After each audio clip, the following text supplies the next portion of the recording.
ये 5 महान व्रत बताए। अहिंसा, सत्यमास्तेय, ब्रह्मचर्य, मकलकता, अर्थात मन वचन कर्म से किसी को कष्ट ना देना, सत्य बोलना, सत्य आचरण करना, कभी किसी की चोरी ना करना, ब्रह्मचर्य से रहना, निष्कपट भाव रखना। ये है 5 व्रत। मानसिक, शारीरिक व्रत में जो भी व्रत रहे 24 घंटे में एक बार केवल लें, रात्रि में बिल्कुल नहीं। अगर और कोई व्रत नहीं रहते तो एक बार अन्न लेने वाला भी 24 घंटे में वो व्रताधारी ही कहा जाता है।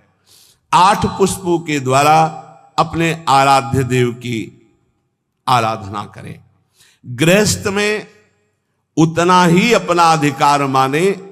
बोले यावत् भ्रियते जठरम तावत् स्वस्त्वम ही देहिनाम अधिकम यो भी मन्येत सस्तेनो दंडमर्हति। जो गृहस्थ में होकर ये अभिमान करता है कि मेरी इतनी संपत्ति, मेरा इतना बैंक बैलेंस, मेरा मेरा मेरा इतना, वो दुर्गति को प्राप्त होता है। सब कुछ प्रभु का दिया हुआ है। बिल्कुल सरल भाव से समझ लो। नाथ सकल संपदा तुम्हारी, मैं सेवक समेत सुतनारी। और जितना प्रसाद उदर में गया और जितने में शयन किया उतना ही, ये सब प्रभु की वस्तु है। जब जहां जैसे प्रभु चाहे वैसा प्रयोग करे। मैं तो सेवक हूं। यदि ऐसा नहीं मानता और अपने को मालिक समझता है तो बोले वो दंड का अधिकारी हो जाएगा, माया फंसाकर उसकी दुर्गति कर देगी। क्रमिविभस्म निष्ठांतम क्वेदम तुच्छम कलेवरम क्वा तदीरतिर्भार्याम क्वायमात्मा नभश्छदिहि सिद्धैर्यज्ञावशिष्टार्यै कल्पयेद् वृत्तिमात्मनः शेषेस्त्वं त्यजन् प्राज्ञः पदवीं महतामियात्।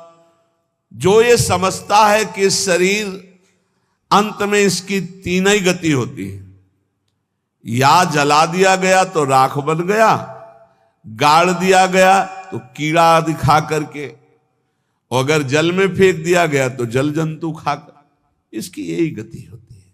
या जमीन में दबा दिया गया, आग में जला दिया गया, बाहर फेंक दिया गया।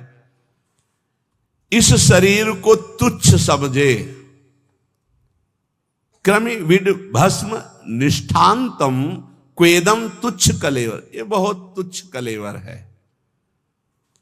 इस शरीर में आसक्ति करके चाहे गृहस्थ हो चाहे विरक्त, दुर्गति को ही प्राप्त होता है। फिर इस शरीर के संबंधी स्त्री पुत्र परिवार आदि, ये तो अपनी अंतरात्मा को भ्रम में डालने वाला बहुत बड़ा जाल है। एक वैसे ही जड़ चेतन की ग्रंथि, ऊपर से और ये ममता की ग्रंथि। गृहस्थ को चाहिए कि प्रारब्धवशात जो भी आपको प्राप्त हुआ है, धन संपत्ति आदि, वो प्रभु का है ऐसा माने। त्वदीयं वस्तु गोविंदम तुभ्यमेव समर्पये, और प्रसाद से अपना जीवन निर्वाह करे। उसे यज्ञ अवशिष्ट कहते हैं, भगवान को अर्पित करके। जो बुद्धिमान पुरुष शरीर पर अभिमान नहीं करता, वस्तुओं की प्रभु की मानता है और नाम जप करता है, तो इस शरीर को त्याग कर वो संतों के पद को प्राप्त होता है। कह रहे शेषेस्त्वं त्यजन् प्राज्ञः पदवी महताम्यात्। जो संतों की गति होती है वही उस गृहस्थ की गति होती है। चाहे गृहस्थ हो चाहे विरक्त, उनको इन दोषों पर विजय प्राप्त करना ही होता है भगवत प्राप्ति के लिए। असंकल्पात् जयेत् कामम क्रोधम काम विवर्जनात् अर्थानर्थे क्षया लोभम भयम तत्वामर्शनात्। काम पर यदि विजय प्राप्त करना है तो उपाय बता रहे हैं। असंकल्पात् जयेत् कामम, काम का भोग का संकल्प न बनने पावे, बस तो आप बचा ले जाओगे अपने आप को। यदि मैं भोगूंगा ऐसा संकल्प बन गया तो आप नष्ट हो जाओगे। प्रायः काम की चतुरता कोई नहीं जान पा रहा है। बहुत ये अंदर का चिंतन किया हुआ विषय आपको परोस रहे हैं, अगर आप पा पाओ। काम मन में, अहम में जो ही आया तो पहले ये हमको लपेटता है। हम समझते हैं मुझे देखना है, मुझे छूना है, मुझे भोगना है। जहां ये आया बस आपका काम खत्म, अब वो अपना काम करवा लेगा। अगर आप दृष्टा बने रहे, इसके लपेट में ना आवे, तो आप जीत जाएंगे इसे, कि दृष्टा एक काम आ गया मन में, एक काम अहंकार में आ गया, अहम में, नहीं नहीं मुझे नहीं भोगना, काम तू वहां है, मेरे पे नहीं है, मैं तुझे देख रहा हूं, तू मेरे को नहीं देख सकता, मेरे को स्पर्श नहीं। हम भूल करके उसके लपेट में आ जाते हैं, तभी हम कामी कहलाए, तभी हम परास्त हो जाते हैं। असंकल्पात जयेत कामम, संकल्प ही मत बनने दीजिए। कब संकल्प बनता है? ध्यायतो विषयान पुंसा संगास्तेषु उपजायते। जब हम विषयों का चिंतन करते हैं, देखा सुना बोला बातचीत की, उसका चिंतन बना, तो ध्यायतो विषयान पुंसा संगास्तेषु उपजायते। अब उस भोग करने की संकल्प वृत्ति जागृत हो रही है। कब? जब उसका चिंतन किया, उसको देखा, उसका सुना, उसका मन। इतना समय क्यों दिया? ये गलती क्यों की? असंकल्पात जयत कामम, तुमने समय दिया, संकल्प बना दिया, अब तो तुम्हें भ्रष्ट होना ही पड़ेगा। अब तुम्हारे पास रह नहीं गया कुछ बचाने के लिए, ले जाएगा, नष्ट कर देगा, तुम तन्मय हो गए। काम से बचने का उपाय बता रहे हैं, ध्यान ना होने पावे, संकल्प ना बनने पावे। ध्यायतो विषयान पुंसाद संगास्तेषु उपजायते, संगात संजायते कामा, कामात् क्रोधो भी जायते। क्रम है, क्रोधात् भवति सम्मोहा, सम्मोहा स्मृति विभ्रमः, स्मृति भ्रंशात् बुद्धिनाशो। बुद्धि, ये श्लोक पढ़ने में देर लगा है, उसको ये सब करने में देर नहीं लगती। असंकल्प के द्वारा, मतलब संकल्प त्याग के द्वारा, भोग का संकल्प ही ना होने पावे तो आप काम विजयी हो सकते हैं। इसीलिए कहते हैं राधा राधा राधा राधा। जब आपके अंदर वो चक्रव्यूह रचना रच रहा हो काम के चिंतन की, उसी समय तोड़ो, राधा राधा राधा राधा। वो कहेगा चुप रहो, नाम मत जप करो, मेरी बात सुनो। आप सुनना नहीं, मैं देख रहा हूं कि तू काम है, मेरे में नहीं है, तू मन में है, अंतःकरण पे है, अब मैं तेरे को देख लूंगा, खत्म हो जाएगा। बहुत डरपोक है सब। यदि नाम चल रहा है और आप अपने को दृष्टा माने, आप में कभी काम था ही नहीं, आप में कभी काम है ही नहीं, आपको कभी काम परास्त नहीं कर सकता, क्योंकि आप भगवान के अंश हैं। ये मायावी आप पर प्रहार नहीं, आप अपने स्थान से चूक गए और आपने जो ही ये स्वीकार किया शरीर भाव से कि मैं पुरुष, मैं भोक्ता, अब मारेंगे आपको। यही गलती हमें फंसा रही है। क्रोधो काम विवर्जनात्। क्रोध कब आता है? जब हमारी इच्छा के विरुद्ध कोई कार्य करता है, तब क्रोध आता है। हम चाहते हैं कि आप शांत बैठिए, आप अशांत होकर के बोलने लगेंगे, हमें गुस्सा आ जाएगा। हम चाहते हैं धर्म से चलिए, आप अधर्म से चलेंगे, क्रोध आ जाएगा। हम जो चाहते हैं उसके विपरीत जब होता है तब क्रोध होता है। तो ये जो हम चाहते हैं, भले हम धर्म चाहते हैं, शांति चाहते हैं, मंगल चाहते हैं, तो ऐसी चाहत संभाल के कि बाहर अशांति, अंदर अशांति प्रवेश न कर पावे। अगर बाहर कोई अशांत हो रहा है तो जोई जोई प्यारो करे, सोई मोई भावे। शांत, आप तो शांत रहिए, अशांति आपके अंदर न जाने पाए, क्योंकि आप शांति प्रिय हैं। हम क्या करते हैं, बाहर शांति स्थापन के लिए अंदर शांति खो देते हैं। बाहर हमारी इच्छा के विपरीत हुआ कि अंदर हम अशांत हो जाते, गड़बड़ी। बाहर अशांति होने दो, अंदर शांति बनी रहनी चाहिए। हमारे इच्छा के विरुद्ध जब कोई कार्य करता है तो क्रोध आता है। कामना के विरुद्ध जब कोई कार्य होता है तब क्रोध आता है। क्रोध सबसे पहला काम करता है, वो मूढ़ता पैदा कर देता है। क्या कहना चाहिए, क्या करना चाहिए, सब खत्म हो जाता है। और मूढ़ता काम करती स्मृति का नाश करने का। मूढ़ता ही फौरन स्मृति का नाश किया। आप कौन है, आपका क्या कर्तव्य, आप क्या कर रहे हैं, भूल गए। और स्मृति नष्ट होते ही बुद्धि भ्रष्ट हो जाती है। और ये सब कहने में देर लगा या सेकंड में हो जाता है। इसीलिए क्रोध को जीतने के लिए इच्छा का त्याग करो। संतुष्टायन के नवा, कैसी भी परिस्थिति हो क्रोध नहीं आना चाहिए। फिर कह रहे हैं लोभम अर्थानर्थे क्षया, ये रुपया ये अनर्थ ही करता है, अनर्थ ही करता है। यदि भगवान का भजन नहीं हो रहा तो ये रुपया अनर्थ पैदा कर देता है।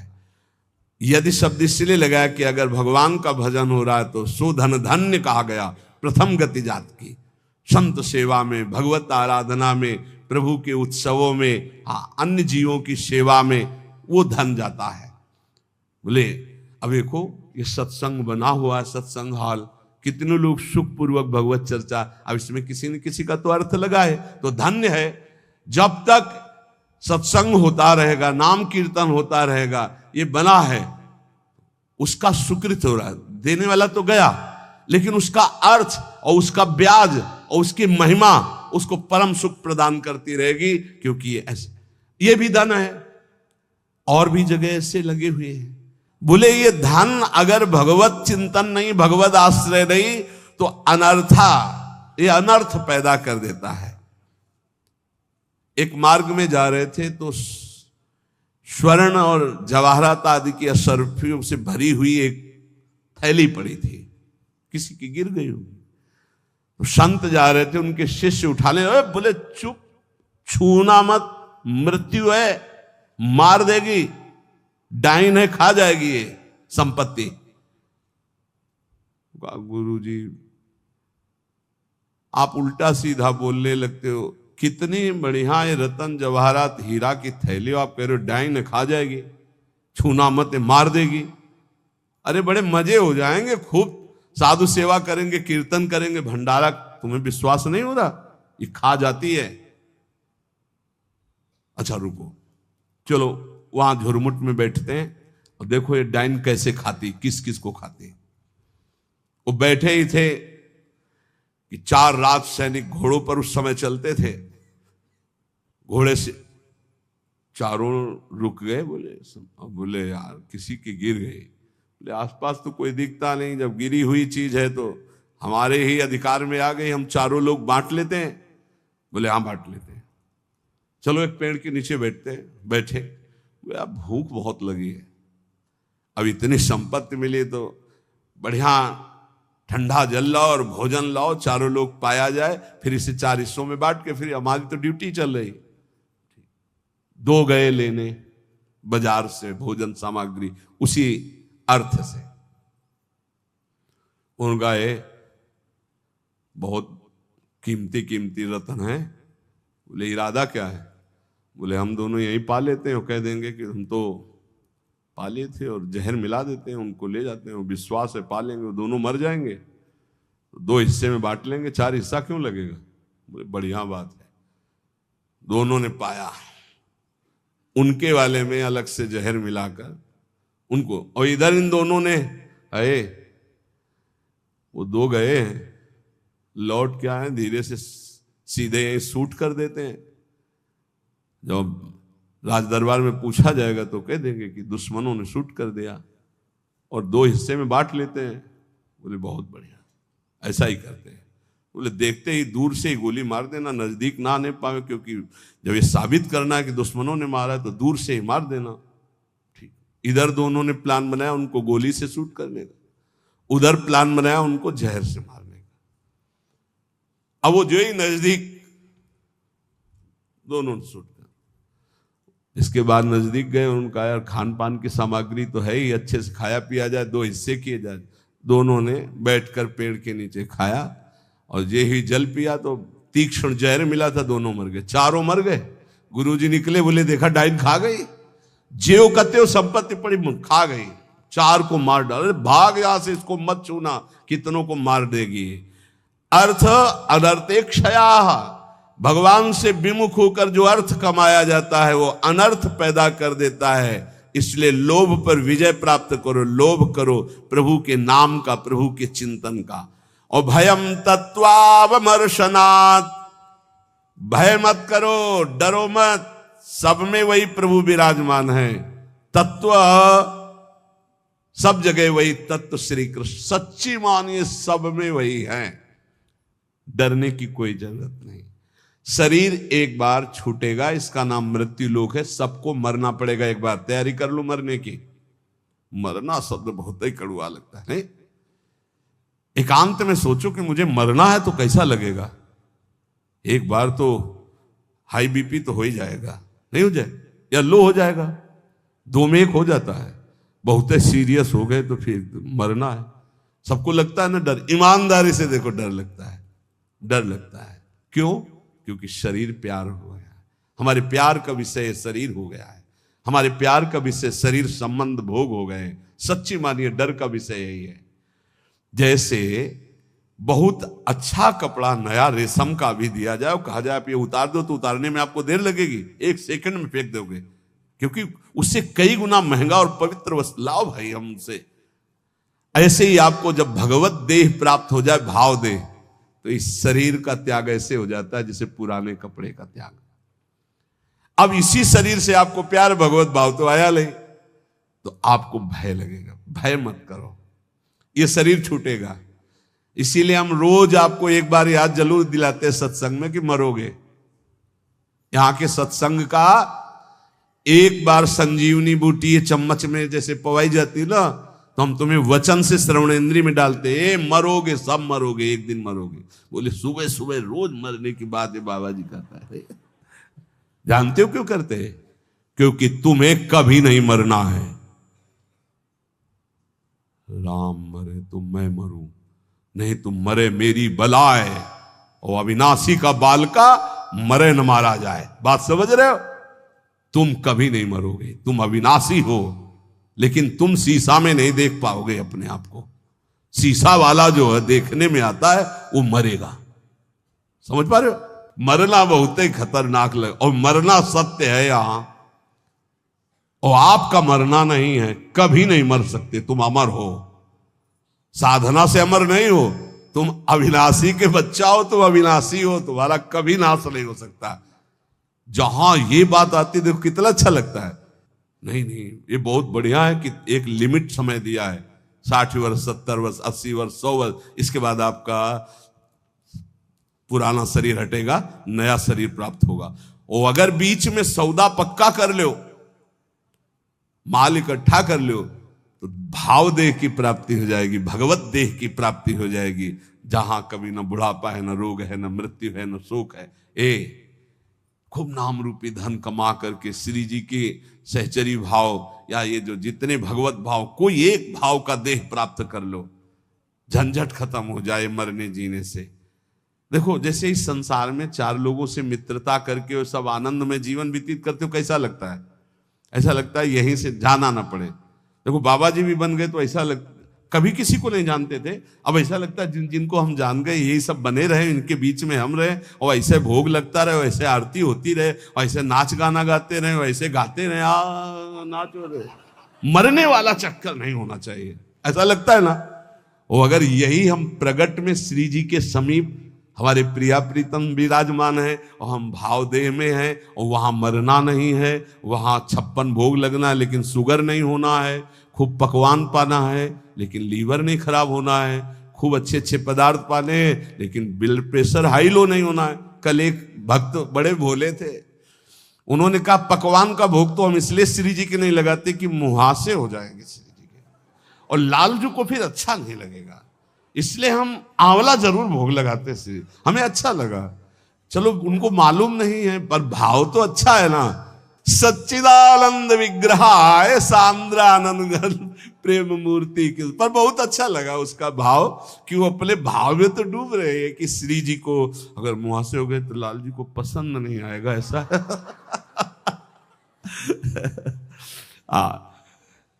ये सब पार्थिव शरीर में होते, चिदानंद में नहीं होते। आज तक निकुंज में कहीं शौचालय का वर्णन नहीं आया, ले आया। क्यों? पदार्थ चिदानंद और देह चिदानंद। पाना ऐसे ही जैसे आप प्रगट में पा रहे हो, ऐसे ही पाना है। ओ सब बाहरी विकारात्मक शरीर नहीं।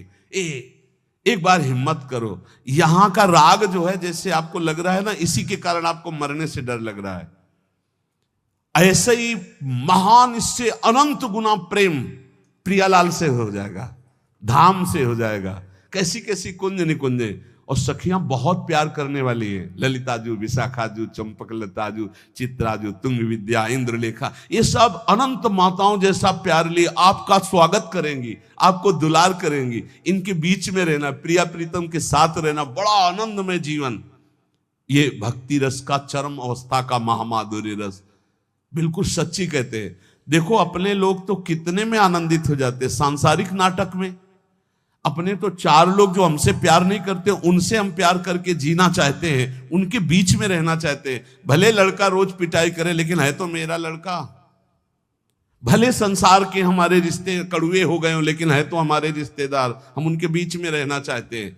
सोचो ऐसे कपट भरे संसार से हम प्यार कर सकते हैं, तो निर्मल प्रिया प्रीतम और उनकी सहचरी गण, जहां प्यार ही प्यार विशुद्ध है, वहां हमें कितना सुख मिलेगा। जहां न मरने का भय है, न बिछुड़ने का भय है, न प्रलय का भय है, जहां न सूर्य है, न चंद्र है, न अग्नि है, एक चिदानंद तेज, एक महान ब्रह्मानंद, परमानंद, प्रेमानंद, भगवदानंद, अखंडानंद, विज्ञानानंद घन, जिन इन नामों से जिसको पुकारा जाता है वो बरस रहा है। परसत पुलिन सुलिन गिला, करसत चित सुर घोर, हर्षत हित नित नवल रस, बरसत जुगल किशोर। वही चलना है। अब श्री जी के पास चल, तो एक तैयारी कर लो, मरना है। अब ये समस्या है, श्री जी ऐसा कुछ करें कि एक जो है हवाई जहाज भेजे और उसी में सब बैठ जाएं आराम से, जा रहे निकुंज, ऐसा तो चलेगा, लेकिन मर के चल रहा है। और इस देश में मर के ही चलना होता है। मरो रे जोगी मरो, मरनो है मीठो, ऐसे मर के देखो जैसे गोरख मर दीठो। जीवित मर जाए उलट आप में समाये, नारायण अति कठिन हरि मिलन की बाटिया में पग पीछे धरे प्रथम शीश देकार। एक बार निश्चय कर लो, तैयारी करो श्री जी के पास जाने की। कोई तैयारी नहीं कर रहा है, सब तैयारी रहने की कर रहे हैं। कोई लाखों में एक चलने वालों में तैयारी कर रहा है कि मुझे श्री जी के पास जाना है। जाने वाला जो कुछ रखना होता रख देता, जो कुछ समर्पित करना होता समर्पित कर देता, बिल्कुल तैयारी फिट। हर समय तैयार रहो। ट्रेन आने का तो समय होता है, अमुक प्लेटफार्म में यात्रीगण ध्यान दें, ये प्लेटफार्म में ये ट्रेन आ रही है। अपने तो न प्लेटफार्म का पता है, न ट्रेन नंबर का पता है, न समय का पता है। कभी भी बोले गए, अच्छा गए, बस इतना सुनने को मिलता है। रामकृष्ण मिशन में भर्ती किया, बोले वो दिल में ऐसा हुआ और हार्ट फेल हो गया। अभी कल ही परसों तो संस्कार करके आ रहे। यहां कब कौन बिछड़ जाए, जाने की तैयारी कर लो। हमारे सत्संग का उद्देश्य है प्रियालाल की प्राप्ति, और उस प्राप्ति के लिए आपको अटैची हर समय तैयार रखना है। अटैची में नाम वाणी होना चाहिए। नाम रूपी धन, वाणी रूपी धन आपके भाव रूपी अटैची में तैयार है, तो आप पक्का समझो रिजर्वेशन है आपका। हमारी श्री जी के यहां से पालकी आती, विमान नहीं आता, ध्यान रखना। मधुर मधुर नौ किशोरी सखियां श्री जी की पालकी में बैठाल के ले जाती हैं उस नवीन सखी को। ये पूज्य पंडित गया प्रसाद जी ने देखा, जब भाई जी पालकी में बैठे हुए ब्रज में आ रहे थे, शरीर पूरा हुआ तो देखा कि आकाश मार्ग से नवीन नवीन 9 सहचरियां, बीच में एक नवीन सहचरी जो पालकी में, जब गौर से देखा बाबा ने तो देखा ये तो भाई जी हैं और वृंदावन, यही तो आए सब महापुरुष। हम सबको श्री जी के पास जाना है, पर जाने की तैयारी कर लो। ये जो आज चर्चा अष्ट पुष्पों की हुई, मानसिक व्रतों की हुई, यही तैयारी है। ये बाहरी दिखावा हमको किसी के लिए नहीं करना, हमें अपने प्यारे जू को प्रसन्न करना, हमें ये तैयारी करनी। और इस तैयारी में नाम वाणी ही काम देगा। जितना नाम रूपी धन है, ऐसे तैयार रहो जैसे आपको जाना, ये भी समेट लूं, ये भी समेट लूं, क्योंकि अब जाना है। ऐसे ही नाम जमा कर लूं, खूब वाणी जी का गायन जमा कर लूं, दूसरों को सुख पहुंचा दूं, जो हमारे पास सामग्री है सबका मंगल करने वाली, ये है तैयारी करना। दूसरों का छीन छीन कर बैंक बैलेंस करना, सुख भोगना, ये तैयारी करना है, या पुनः आने की व्यवस्था करना है। ये आना जाना मिटाना, ये केवल मानव जीवन से हो सकता है, अन्य जीवन से नहीं। इसलिए खूब नाम जप करो, और एक दिन कोई ऐसा ना जाने पाए जिस दिन तैयारी ना हो तुम्हारी। जो चलने के लिए तैयार रहता है उसको मृत्यु नहीं होती, महोत्सव होता है, और जो तैयार नहीं होता उसकी मृत्यु होती है। अपने को महोत्सव, अपनी तैयारी है। सोचो जब यहां से तो प्रियाजू की सखी आएंगे ली वाले, और जब हम वहां पहुंचेंगे तो ऐसे स्वागत करते हमारे प्रियालाल, आओ बहुत जन्मों से बिछुड़े थे, आए मिले परिवार आपने हरिहंस कंठ, आओ मेरे बच्चे, बहुत समय से मेरे से दूर थे। अभी हमको प्रियालाल पराये लग रहे हैं, ये अपने लग रहे हैं, लेकिन सच्ची मानना जिस दिन तो अनंत जन्मों से जिनसे हम बिछुड़े थे, मैं उन्हीं का हूं, पक्का उन्हीं का हूं, उनसे बिछुड़े थे, तब वो जो सुख मिलता है, पहचान जो छुप गई थी, स्मृति जो नष्ट हो गई थी, वो स्मृति जब जागृत हुआ, अरे मेरे प्रभु, मेरे स्वामी, मेरे अंशी, महान सुख। बस वहीं चलना है। नजदीक आ चुके हो, तैयारी भर कर लो, बस तैयारी कर लो। नाम वाणी की तैयारी है, परम धन राधा नाम इकट्ठा कर लो, खूब वाणी जी का गायन करो, किसी को दुख मत पहुंचाओ, चलना है यार। किसी से बैर मत करो, चलना है। किसी से प्यार मत करो, चलना है। ना काहू से दोस्ती, ना काहू सो बैर, समाह सर्वेषु भूतेषु मत भक्तिम लभते पराम, सब में समान भाव, भगवत भाव रखते हुए निकल चलो प्रियालाल के चरणों में। यही जीवन का परम